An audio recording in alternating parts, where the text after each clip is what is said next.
Bonjour. Bon, il va m'appartenir finalement de conclure cette session sur ce que vous avez entendu, le stockage de l'énergie.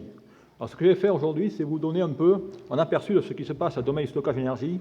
Je dirais quel futur, mais plutôt quelle évolution et quelle révolution. Car en effet, il y aura des révolutions. Si je regarde finalement pourquoi s'intéresser à l'énergie, je crois que maintenant vous avez tous compris, c'est que c'est directement le problème numéro 1 de l'humanité pour les, je dirais, prochaines années. L'équation est relativement simple, il faut doubler notre puissance installée tout en maintenant, je dirais, le taux de CO2, voire en le baissant. Alors on a entendu tout l'espoir qui est placé dans le cas des énergies renouvelables, et bien sûr, pour réussir cette transition énergétique, eh bien, il va falloir tout simplement dompter ces énergies renouvelables. Ça veut dire qu'en ce cas, mieux les gérer, mieux les transporter, mieux les convertir et mieux les stocker. Alors on vous a parlé directement de la conversion et on vous a mentionné qu'effectivement ces énergies étaient intermittentes. Je vais tout simplement vous donner ce schéma très simple et la complexité que cela va engendrer lorsqu'on veut tout simplement équilibrer l'offre et la demande dans le réseau. Vous avez ici un scénario dans lequel on voit directement la puissance en fonction du nombre de jours. Vous avez la puissance constante du nucléaire et de l'hydraulique, et vous apercevez directement la puissance du solaire dans les journées et du vent en gris. Et vous voyez que si maintenant je retrace la courbe de la demande qui est en rouge, il y a des domaines dans lesquels assurer où il nous manque finalement de l'énergie. Okay? Et ce qui est important, c'est les quantités qui nous manquent. On est en train de parler de mégawatts d'énergie qu'on doit stocker. D'où l'importance de stabiliser ce réseau qui va être excédentaire, je dirais, la journée et déficitaire dans ce cas la nuit. D'où il faut stocker cette énergie. Alors pour la stocker, il y a effectivement différents scénarios. Il y a, celui que je vais parler ici, c'est le stockage électrochimique, dans lequel on va tout simplement convertir de l'énergie chimique en énergie électrique, comme vous pouvez le voir ici. Il y a différentes sortes de dispositifs qui vont faire cela. Ce sont les piles à combustible, ce sont les batteries par exemple. Aujourd'hui, je vais tout simplement me concentrer sur les batteries et voir ce qu'on peut attendre de cet dispositif. Alors, si on regarde les différentes sortes de batteries, il y a eu une évolution avec le temps, et vous connaissez la plupart des systèmes que je mentionne ici, avec les technologies au plomb, nickel-cadmium, et ainsi de suite, avec la technologie à ion lithium, technologie que vous utilisez tous aujourd'hui dans vos portables. Et je dirais, d'un point de vue scientifique, d'un point de vue électrochimique, cette technologie à ion lithium a été certainement la plus grande avancée du dernier siècle. Quelle est cette technologie? Comment fonctionne-t-elle? Eh bien, voilà tout simplement ce que vous avez dans vos portables. Vous avez directement ce système électrochimique avec l'anneau électrique non à queue, et dans ce cas, ce qui est relativement spécifique, c'est qu'on a deux matériaux d'insertion qui sont des éponges à lithium.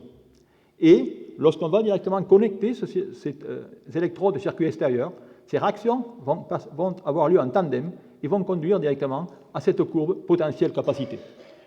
Et cette capacité, dont on ne va pas regarder en détail, mais elle est donnée par une simple équation qui est indiquée ici, dans laquelle ce qui va être important, ça va être directement la recherche des matériaux, dans lequel, si vous voulez, vous avez le plus de lacunes possible et des matériaux qui vont être le plus légers possible pour avoir une capacité relativement importante. Alors, lorsque vous voyez un système comme ça, vous dites c'est relativement simple, pourquoi nous faut-il tant de temps pour le développer? Eh bien, pour la bonne et simple raison que si on regarde auprès, au niveau des électrodes, eh bien, dans ce cas, il y a ce qu'on appelle une interface, et ça, c'est le cauchemar de tous les électrochimistes. Et malheureusement, on n'a pas qu'une interface, mais on a 15 interfaces à régler dans un système électrochimique. Et c'est ça qui va être directement, je dirais, l'aspect difficile de ces recherches. Alors, pour faire l'histoire relativement rapide, eh bien, cette technologie à ion lithium que je décris ici, eh bien, elle a directement conquis le domaine du portable. Pourquoi? Car il y a une très grande diversité de matériaux, soit comme électrode positive, comme indiqué ici, soit comme électrode négative. Ce qui fait qu'on peut finalement marier les différents systèmes pour avoir des couples à haut potentiel, des couples bon marché, ainsi de suite. Et vous avez par exemple, dans ce cas, on peut aujourd'hui avoir des systèmes qui vont donner des 210 Wh par kilo, et on peut également avoir des systèmes qui ont des comportements de puissance relativement élevés, s'approchant de ceux des supercondensateurs. Et ce sont les raisons pour lesquelles cette technologie, eh bien, comme vous le pouvez voir ici, a réussi dans le domaine des voitures électriques, on va y revenir, mais également des portables. En effet, si je regarde l'évolution qu'il y a eu ces 20 dernières années, vous avez ici une partie d'un concert dans les années 90, dans les années 2010 ou 2015, et vous voyez que là, tout le monde sait maintenant utiliser les portables et les batteries. Alors bien sûr, la question que je vais avoir maintenant, et c'est certainement celle qui vous intéresse aussi, qu'en est-il finalement de ces stockages d'énergie pour, je dirais, le stockage de masse, c'est-à-dire le véhicule électrique ou alors les applications réseau, eau, grille, ainsi de suite. Bien là, il va y avoir des paramètres vraiment importants qu'il faut améliorer. Améliorer au niveau du coût, il faut baisser le coût par un facteur 2. Vous allez voir par surprise à la fin de cet exposé que certains y sont arrivés. Il faut augmenter l'énergie par 2. On va voir comment directement dans la recherche fondamentale sur les matériaux que l'on fait ici au Collège de France nous permet, je dirais, d'arriver à ces limites. Et enfin, un dernier point, mais certainement le plus important, c'est directement de concevoir ces nouveaux accumulateurs dans le cadre du développement durable. Et je reviendrai sur ce point et vous verrez certaines surprises. Voyons tout d'abord comment augmenter l'énergie. Si on prend un accumulateur, l'objet que vous avez dans votre téléphone portable, eh bien, c'est dans ce cas un comportement comme indiqué ici. On va utiliser ces cylindres qui vont être remplis d'électrodes. Ce qui est important, si on s'aperçoit que le matériau actif, qui dans ce cas est un phosphate lithium, eh bien, contient seulement 50% du volume. Ça veut dire qu'il y a encore une place énorme pour améliorer sa densité d'énergie. Alors bien sûr, il y a différents aspects.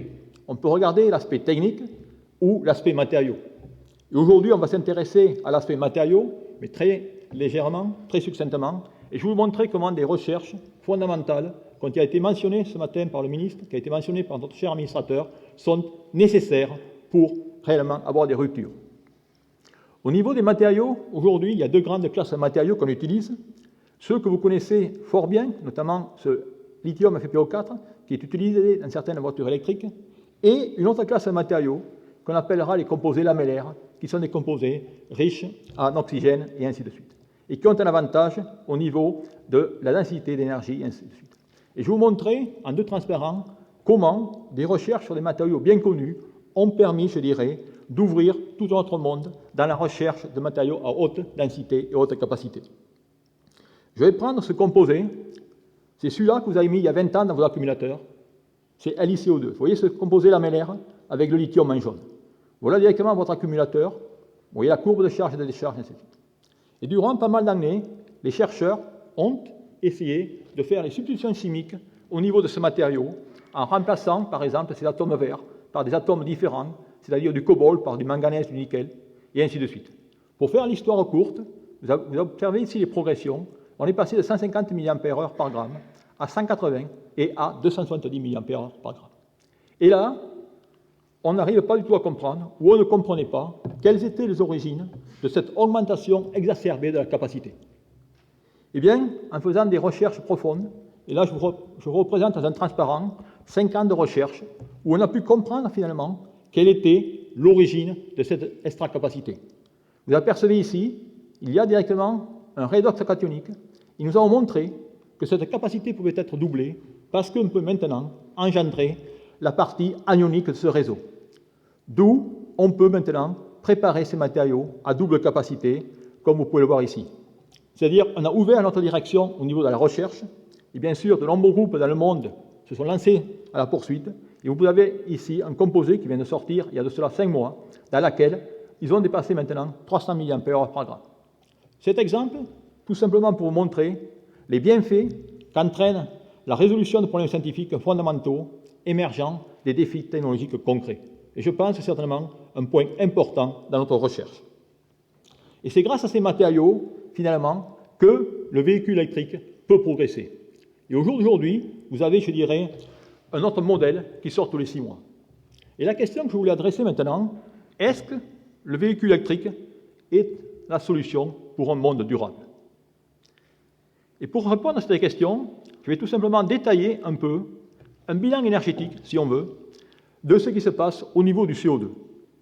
Et ce que je trace ici, c'est, comme vous pouvez le voir, c'est dans ce cas l'émission par gramme par kilomètre pour le véhicule thermique. Et vous voyez dans ce cas que ce cylindre vert correspond à la combustion de l'essence et ainsi de suite. Maintenant, si je compare dans le cas du véhicule électrique, vous voyez que si maintenant mon énergie primaire provient des centrales thermiques, eh bien, ça ne sert strictement à rien de développer un véhicule électrique. Dans ce cas, eh bien, il faut tout simplement passer à différentes, je dirais, sortes de comburants, ou dans ce cas, je vais appeler les mix énergétiques, où vous avez ce mix énergétique français, mix énergétique européen, comme vous pouvez voir ici, qui ont différentes teneurs en énergie nucléaire. Ça veut dire qu'en ce cas, si j'augmente ma quantité d'énergie nucléaire partie de mon énergie primaire, eh bien dans ce cas, il y aura directement un intérêt plus important de développer ce véhicule électrique. Et si on regarde maintenant la meilleure solution, eh bien, ce serait celle qui provient, je dirais, du vent, ou dans ce cas, eh bien, on n'a plus finalement que le CO2 qui va provenir de la batterie. Alors maintenant, eh bien, je vais continuer un peu remonter dans ce schéma pour savoir d'où viennent ces sources d'énergie, d'où viennent ces contaminations, et je vais remontrer ici maintenant l'assemblage des batteries. Et vous voyez, c'est la façon dont aujourd'hui on assemble les batteries on prend les minerais, on les purifie, et ainsi de suite. Maintenant, il y a eu des analyses de cycle de vie de ces matériaux et des coûts énergétiques. Et vous avez ici le résultat de ces coûts énergétiques. C'est-à-dire qu'en ce cas, on trace l'énergie nécessaire en kilowattheure pour produire 1 kWh de batterie. Et qu'est-ce que vous apercevez ici? Vous avez tous les différents, je dirais, maillons de cette chaîne, avec les matériaux, le recyclage, et ainsi de suite. Bilan est que si on veut fabriquer 1 kWh de batterie, il nous faut une énergie nécessaire de 387 kWh. Et on va, dans ce cas, rejeter dans les 95 kg de CO2. D'où, vous voyez directement qu'au jour d'aujourd'hui, la façon dont on fait les accumulateurs n'est pas certainement à l'idéal dans le cadre du développement durable. Donc si on veut modifier cela, eh bien, il va falloir jouer sur l'aspect matériaux. Car vous voyez ici, l'aspect matériaux, c'est vraiment la composante la plus importante en termes de CO2. Eh bien, c'est là que les recherches actuelles, au niveau des matériaux, au niveau des procédés, se centralisent. En effet, on essaie de prendre maintenant des éléments qui sont relativement abondants dans le tableau périodique. On essaie de développer des méthodes de synthèse qui sont à basse température, qui s'écartent des hautes températures, des procédés énergivores qu'on a à haute température, la raison pour laquelle on va sur des biominéralisations, ainsi de suite. On va également essayer d'utiliser des molécules organiques renouvelables qui peuvent provenir de la biomasse. Et on va également voir d'autres technologies au-delà du lithium et qu'est-ce qu'on peut faire avec. Si je regarde ces autres technologies au-delà du lithium, vous allez voir, elles sont nombreuses. Si vous avez lu les journaux, vous avez certainement entendu parler des batteries sodium-ion, des batteries lithium-air. Il y a un papier qui est sorti dans Science la semaine dernière. Lithium-soufre, multivalent, des batteries à flux circulant ou même des batteries avec métal liquide. Beaucoup de technologies, mais aujourd'hui, malheureusement, aucune d'entre elles n'a atteint un état de maturation suffisant. Et comme vous pouvez voir, il y a beaucoup de technologies, il y a beaucoup de recherches qu'un seul groupe ne peut pas directement faire par soi-même. C'est la raison pour laquelle, au niveau français, il y a eu création par le ministère de la Recherche et Enseignement et le CNRS d'un réseau français sur le stockage électrochimique de l'énergie dont je dirige avec Patrice Simon, qui en est le co-directeur. Et dans ce cas, la devise, c'est intégrer, fédérer et rassembler pour innover et développer plus rapidement ces technologies. Et je vais vous montrer, finalement, qu'est-ce qu'on a pu faire grâce à, je dirais, ce réseau. Le premier exemple que je vais prendre, c'est tout simplement la technologie sodium-ion, l'alternative du lithium-ion. Pourquoi? Toujours pareil pour ce développement durable. Si vous regardez l'abondance du lithium, vous voyez qu'il se trouve à une quantité de 0,06%, alors que le sodium, tout le monde le sait, est beaucoup plus abondant. Il y a un facteur 5000 au niveau de l'abondance. Si on regarde maintenant, en raison de cette abondance, au niveau du coût, eh bien, on peut dans ce cas avoir des coûts, je dirais, au kilowattheure, de alentours de moins 20 à moins 30%. Mais là aussi, il faut développer ces batteries sodium-ion. Et encore une fois, ça va devenir tout simplement être un problème de matériaux. Trouver le meilleur matériau, trouver la bonne paire de positives et de négatives, et ainsi de suite.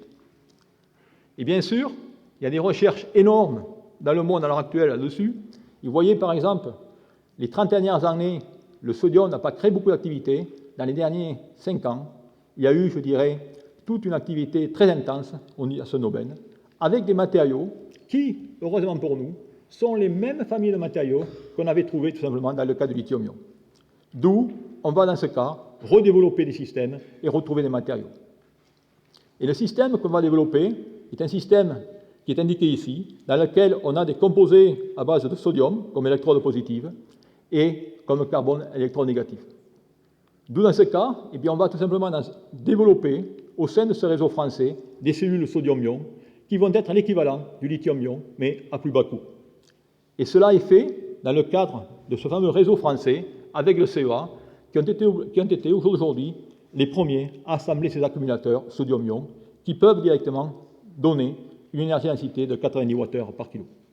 D'où définitivement c'est une technologie qui sera sur le marché certainement dans quelques 5 à 10 ans. Mais est-ce la solution finale? Si maintenant je regarde encore dans le cas du véhicule électrique, je m'aperçois que si je trace ce diagramme de Ragone, dans lequel je vais tracer ici la puissance en fonction de la densité d'énergie, vous avez les moteurs thermiques et vous avez tout simplement les différentes technologies. Si je mets le sodium, eh bien vous voyez qu'en ce cas, je n'ai pas encore, finalement, fermé ce gap entre la voiture électrique et, je dirais, la voiture thermique. Mais de plus, si je regarde clairement, il reste encore un facteur 15 entre, je dirais, l'énergie que peut produire un litre d'essence et 1 kg de batterie. D'où comment et quelles sont les recherches actuelles pour combler ce gap. Alors là aussi, il y a, je dirais, un espoir énorme dans ce qu'on appelle les technologies métallaires, c'est-à-dire les technologies lithium-air, sodium-air. En effet, si vous regardez ces chiffres, qui sont les densités d'énergie, je vous ai parlé pour le moment de la technologie ion-lithium qui est de 387. Maintenant, si vous regardez le lithium-air ou le lithium-soufre, on passe directement à 3500. D'où ce facteur 15 ou ce facteur 10 dont je vous ai parlé, a priori, par de simples calculs théoriques, pourrait être directement atteint.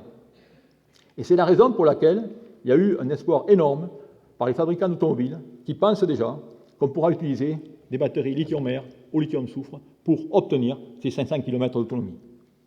Et ces systèmes qu'on va voir très rapidement eh bien, sont en état de développement. Mais là, eh bien, je veux simplement mentionner que c'est des technologies très intéressantes, mais qui, malheureusement, ont, je dirais, des niveaux de compréhension encore, je dirais, mineurs. En effet, il y a des différents problèmes au niveau des électrodes, au niveau des électrolytes.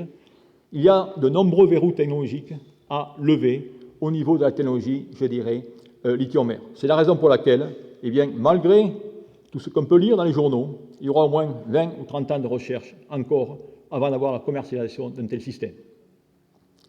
Il y a son parallèle, qui est la technologie lithium-soufre, dont je vous mentionne ici, où dans ce cas, eh bien, là aussi, c'est des technologies qui reviennent à la surface, qui sont intéressantes dues au faible coût du soufre, mais là aussi des problèmes majeurs au niveau de l'électrochimie, du cœur de cet accumulateur, dans lequel il y a des problèmes de solubilité de différents groupements moléculaires, ainsi de suite. Et là aussi, on n'aura pas ça pour demain, mais dans 10 ou 15 ans et encore. Donc voilà, si vous voulez, ce qui se passe au niveau de ces différentes sortes d'énergie et de technologie. Alors la dernière question que je voudrais aborder est finalement, que va-t-il arriver dans ce fameux stockage de masse? Dans ce fameux stockage de masse, eh bien, je voudrais mentionner qu'au jour d'aujourd'hui, sur les 14 TW de puissance installée que nous utilisons, eh bien, on en stocke seulement 0,125. C'est-à-dire qu'on ne stocke qu'1% de l'énergie que l'on consomme. Okay. Et parmi ces 1%, eh bien, si on regarde, 98% du stockage aujourd'hui est un stockage par pompe hydraulique. Okay. Comme vous pouvez le voir ici. Maintenant, les 2% eh bien, sont partagés entre tout ce qui est le solaire thermique, ou alors les batteries, le gaz comprimé, ainsi de suite. Et la question qu'on peut se poser, c'est pourquoi? Pourquoi? Eh bien, vous allez voir, ça va revenir, on a entendu le problème du coût, ça va revenir là aussi. Ce n'est pas un problème d'énergie, parce que si on fait un petit calcul, et voir finalement le rendement énergétique d'un mètre cube d'eau qui chute de 1 mètre, eh bien, si vous faites ce calcul, vous avez directement 2,7 Wh par tonne par mètre. Si vous faites le calcul d'une batterie, vous avez 150 kWh par kilogramme. Ça veut dire que la densité d'énergie d'une batterie est 50 000 fois supérieure à celle directement de l'eau. Ça veut dire que si vous voulez alimenter votre computer, il vous faudrait directement 37 mètres cubes d'eau qui chute d'1 mètre. Okay, pour vous donner une idée. D'où vous apercevez ici que c'est finalement l'énergie ou la densité énergétique dont on parle souvent, ce n'est pas finalement le dernier mot. Le dernier mot, c'est le coût qui est directement le nerf de la guerre. Et c'est la raison pour laquelle, si vous regardez tous ces systèmes que j'ai indiqués ici, eh bien, vous apercevez que dans ce cas, c'est des systèmes sodium-soufre ou redox flow, qui finalement semblent être, je dirais, les plus intéressés ou les plus, je dirais, intéressants au niveau du coût. Alors je pourrais m'arrêter là, et je ne vous aurais rien dit de la révolution qui se passe aujourd'hui au niveau du stockage d'énergie. En effet, vous avez certainement tous entendu parler de ce visionnaire qu'on appelle Elon Musk. Ce visionnaire, de Californie, a fait une annonce le 30 avril 2015 dans laquelle il allait tout simplement dévoiler ses batteries Tesla Power et Tesla Power Pack. C'est quoi ce monsieur? Je dirais, il est en train de modifier le domaine du stockage d'énergie comme Steve Jobs a modifié celui de l'informatique. En effet, il veut directement baisser les coûts, et vous voyez que dans ce cas, il a pu baisser les coûts sur 300 €. Il est en train de construire ce qu'il appelle la Gigafactory, qui, en 2020, va pouvoir produire autant de cellules que l'on produit aujourd'hui dans le monde, c'est-à-dire 5 milliards de cellules par an. Okay. Ce monsieur est omnibulé par le coût. Pourquoi? Parce qu'il a compris l'approche systémique, dans laquelle il est directeur de SolarCity, qui est une compagnie qui fait des panneaux photovoltaïques, et directeur de Tesla, dont vous connaissez tous, et ainsi de suite. D'où, pour vous dire qu'aujourd'hui, eh bien, le monde du stockage d'énergie est en pleine révolution, grâce à ce monsieur qui arrive et qui sème un peu la zizanie. Car, que faire? Il est en train directement de développer des systèmes pour l'habitat, pour les maisons indépendantes, pour les bâtiments, et ainsi de suite. D'où, c'est tout un autre jeu qui va commencer. Pour résumer cet exposé, eh bien, j'ai essayé un peu de couvrir les différentes technologies de batterie avec la technologie lithium-ion, et je vous ai brièvement mentionné ce qui est en train d'être développé ou dont les chercheurs travaillent fortement dans de nouveaux laboratoires mondiaux et français. Toutes ces technologies, au jour d'aujourd'hui, c'est vraiment important, tombent dans le cadre du développement durable. C'est la raison pour laquelle la technologie sodium-ion a un essor énorme. Mais malheureusement, si je compare mon confrère sur le photovoltaïque, nos progrès sont quand même pas énormes. En effet, vous voyez qu'en ce cas, si on espère, on doublera finalement de densité d'énergie par un facteur 2.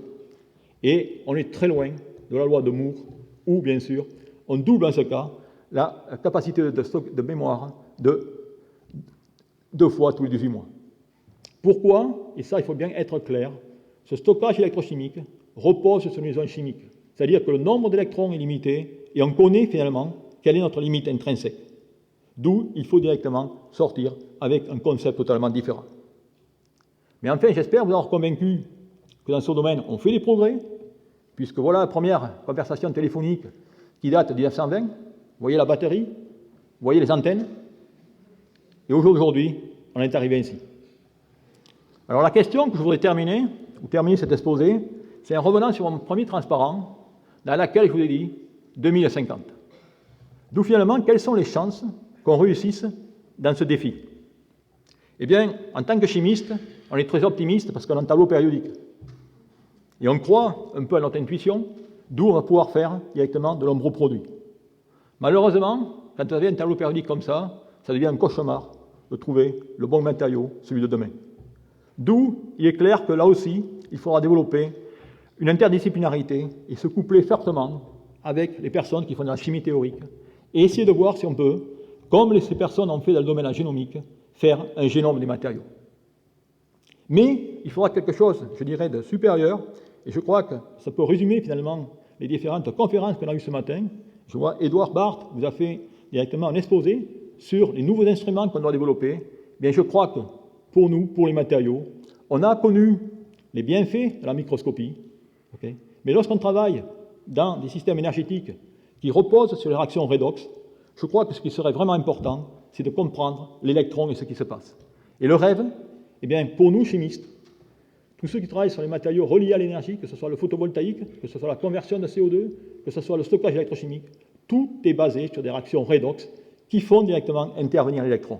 Et je dirais, le rêve dans le futur, c'est pouvoir mener des recherches qui soient capables de nous faire visualiser cet électron à l'échelle, bien sûr, nanométrique. Et avec cela, je terminerai en vous remerciant pour votre attention.